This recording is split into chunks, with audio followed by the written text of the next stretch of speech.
জাতীয় থেকে আন্তর্জাতিক, প্রান্তিক, জনপদ থেকে নগর, চারপাশে কি ঘটছে এই মুহূর্তে তার সবকিছু নিয়ে আমাদের আয়োজন এখন চারদিক। আপনাদের সঙ্গে আছি আমি শামীমা রহমান শাম্মী। মধ্যরাত থেকে রেলের রানিং স্টাফদের কর্মবিরতিতে স্থবির রেল যোগাযোগ, বিপাকে সারা দেশের যাত্রী। অনলাইন অফলাইনে টিকিটের টাকা ফেরত দেওয়া গেলেও নির্দিষ্ট গন্তব্যে যেতে না পেরে ক্ষুব্ধ যাত্রীরা। এ বিষয়ে সর্বশেষ পরিস্থিতি জানাতে কমলাপুর রেল স্টেশন থেকে আমাদের সঙ্গে যুক্ত আছেন সহকর্মী আরিফ হোসেন। আরিফ, জানাবেন যারা ট্রেনের টিকিট কেটেছেন তাদের জন্য বিআরটিসির বাস দেয়া হচ্ছে, সেবা দেয়া হচ্ছে, এই বিষয়ে আপনার কাছে কি তথ্য আছে বিস্তারিত জানাবেন।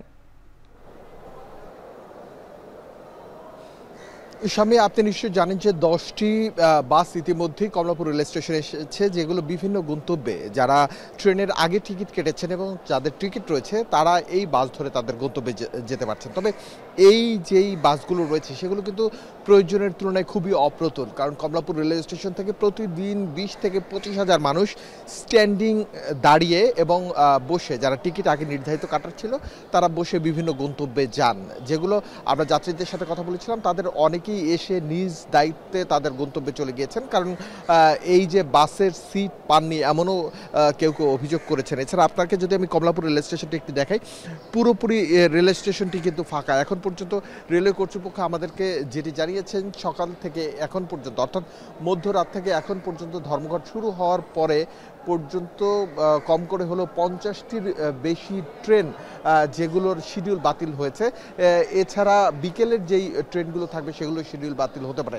রানিং স্টাফ অফিসার যারা কর্মবিরতিতে রয়েছেন তাদের সাথে আমরা কথা বলেছিলাম, তারা বলছেন যতক্ষণ পর্যন্ত আমাদের দাবি দেওয়া না মেনে নেওয়া হবে ততক্ষণ পর্যন্ত তারা ধর্মঘট চালিয়ে যাবেন। কিছুক্ষণ আগে আমরা দেখছিলাম বিএনপি নেতা শিমুল বিশ্বাস একটি বৈঠকে বসেছেন ধর্মঘটে যারা রয়েছেন সেই সব কর্মকর্তা কর্মচারীদের সাথে।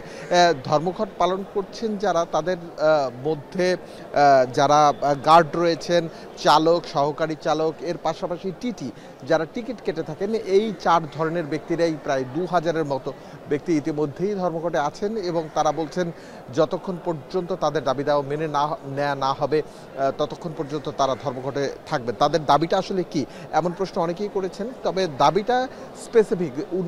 1862 সাল থেকে একটি নিয়ম চলে আসছে যে মাইলেজের ভিত্তিতে বেতন দেয়া, অর্থাৎ যদি কোনো ট্রেন চালক অথবা কর্মকর্তা কর্মচারী 100 কিলোমিটারের বেশি চলেন সেক্ষেত্রে তাদেরকে আরও একদিনের বেতন তাদের অ্যাড হবে, এমনটা জানিয়েছে কর্তৃপক্ষ। তবে সেই বিষয়টি 2021 সালে কিন্তু বাতিল করে দেওয়া হয়।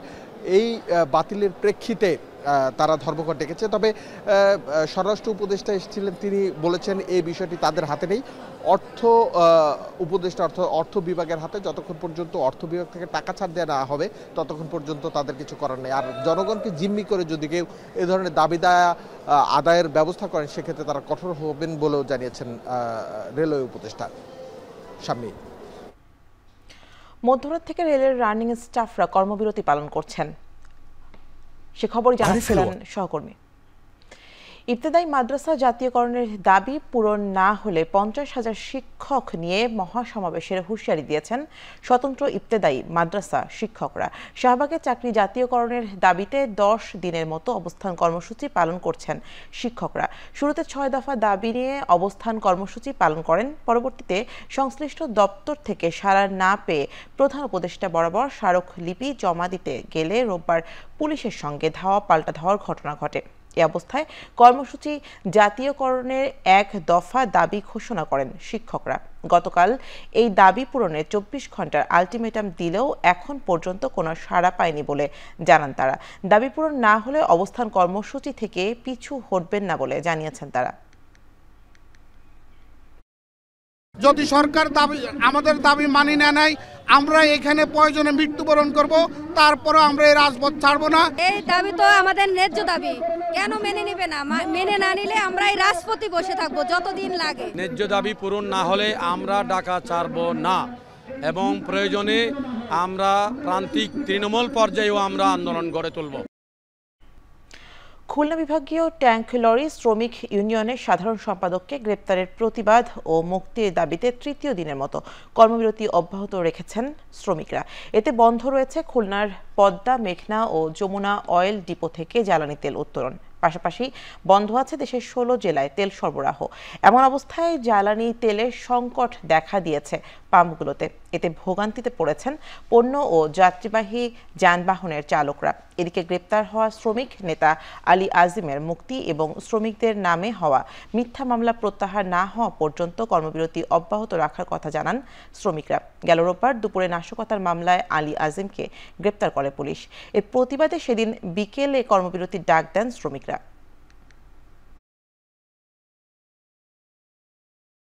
আপাতত তো পাইছি, তবে উনারাও বলতেছে যে তেল মনে হয় বেশিক্ষণ থাকবে না। অলরেডি আমি অন দা ওয়ে বরিশালে যাচ্ছি, এখন আমি জানি না ফেরার পথে আমি তেল নিয়ে আসতে পারবো কিনা। তেল ছাড়া তো কেউই চলতে পারবো না। আমার পার্সোনাল বলেন, অফিসের গাড়ি বলেন, প্রত্যেকেরই জ্বালানির দরকার আছে। আসলে এটা তো একটা সকলেরই ভোগান্তি, কেউই এই ভোগান্তি চায় না। সুষ্ঠু সমাধানের মাধ্যমে এটা সমাধান করুক, এটা আমরা চাই। পেট্রোল পাম্পের যদি আমরা সরবরাহ না পাই, মানে উত্তোলন করতে না পারি, সেক্ষেত্রে আমাদের পাম্প আলটিমেটলি বন্ধ করে দিতে হবে। শ্রমশক্তি, পণ্য, কৃষি, ডিজিটাল সহ নানান ক্ষেত্রে অবদান রাখায় সৌদি আরবের রাষ্ট্রদূত ইসা ইউসুফ আল দোহাইলামকে medal for diplomatic excellence award প্রদান করেছে বাংলাদেশ। এ সময় সৌদি রাষ্ট্রদূতকে বাংলাদেশের নবায়নযোগ্য জ্বালানি ও জ্বালানি নিরাপত্তায় সহায়তার আহ্বান জানান পররাষ্ট্র উপদেষ্টা। সকালে ফরেন সার্ভিস একাডেমিতে ঢাকায় নিযুক্ত সৌদি আরবের রাষ্ট্রদূতকে এই সম্মাননা দেওয়া হয়। এ সময় পররাষ্ট্র উপদেষ্টা মোহাম্মদ তৌহিদ হোসেন বলেন, সৌদি আরব 3 মিলিয়ন প্রবাসী কর্মী থেকে যে রেমিটেন্স আসে তা বাংলাদেশের অর্থনীতিতে গুরুত্বপূর্ণ ভূমিকা রেখেছে। অনুষ্ঠানে সৌদি রাষ্ট্রদূত ছাড়াও উপস্থিত ছিলেন বিভিন্ন দেশের রাষ্ট্রদূত সহ কূটনীতিকরা। অন্যদিকে সৌদি রাষ্ট্রদূত বলেন, সৌদি সরকার ওমরা, শ্রমিক, সংস্কৃতি, পর্যটন নিয়ে বাংলাদেশের পাশে আছে।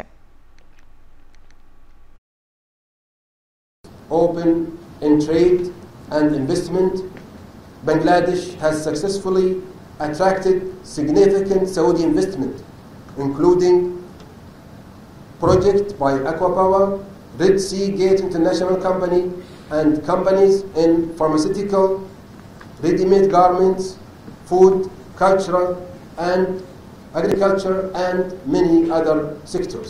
Saudi Arabia playing a vital role in the kingdom's economy while contributing to Bangladesh's development through remittances. Saudi Arabia's forward-looking investment in Bangladesh, renewable energy and finance have further solidified this bond. Together, we have pursued critical initiatives to ensure energy security and promote peace. নির্বাচনের সময়সীমা নিয়ে বিএনপির কাছে ব্রাজিলের রাষ্ট্রদূত Paulo Fernando Diaz ফেরেস জানতে চেয়েছেন বলে জানিয়েছেন দলটির স্থায়ী কমিটির সদস্য আমির খসরু মাহমুদ চৌধুরী।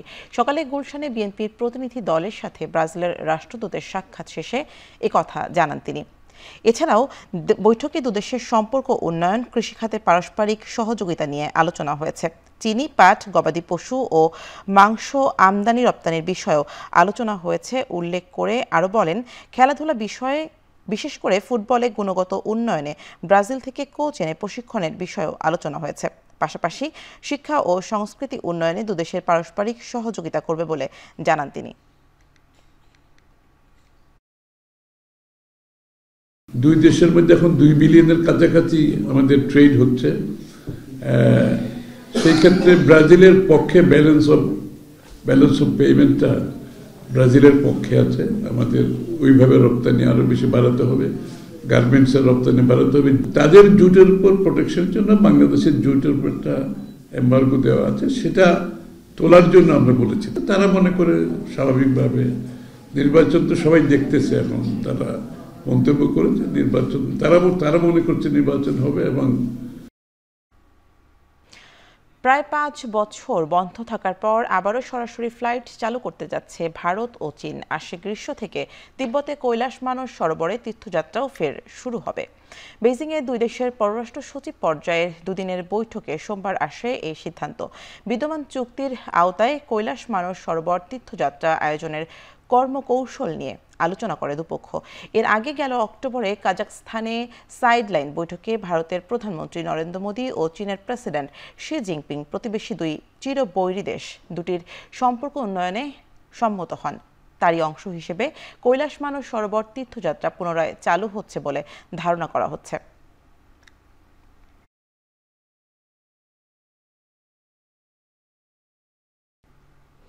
শেষ করছি এখন চারদিক। এখন টেলিভিশন ওয়েবসাইটে দেখতে ভিজিট করুন www.ekon.tv, ফেসবুকে দেখতে ভিজিট করুন facebook.com/tv.ekon এবং ইউটিউবে এখন টেলিভিশন দেখতে ভিজিট করুন youtube.com/c/ekontv।